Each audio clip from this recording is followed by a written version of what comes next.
Абай Құнанбайұлы, Алланың өздері аз, сөздері аз.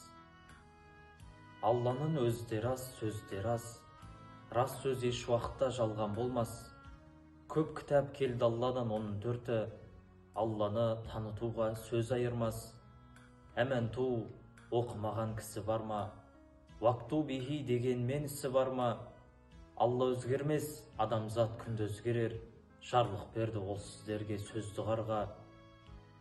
Замана, шаруа, мінез күнде өзгереді. Оларға кез-кезімен нәби келді.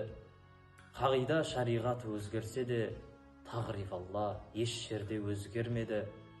Күллі мақлұқ өзгерер, Алла өзгермес. Әхлі кітап бұл сөзді бекер демес. Адам нәпсі өзімшіл мінезбенен, бос сөзбенен қастаспай түзу келмес. Махаббатпен жаратқан адамзатты, сен де сүй, ол Алланы жаннан тәтті. Адамзаттың бәрін сүй бауырым деп, және хақ жолы осы деп әділетті. Осы үш сүю болады имани гүл, иманның асылы үш деп сен тәхқиқ біл. Ойландағы үшеуін таратып бақ, басты байла жолына малын төгіл. Дінде осы, шын ойласан тағат досы. Екі дүние бұл тасдиқ хақтың досы. Осыларды бұзатын және үш іс бар.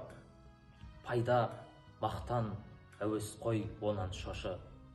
Руза, намаз, зекет, хаж, талассыз іс.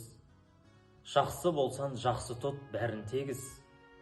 Бастапқы үшін бекітпей соңғы төртті, қылған менен татымды бермес жеміз.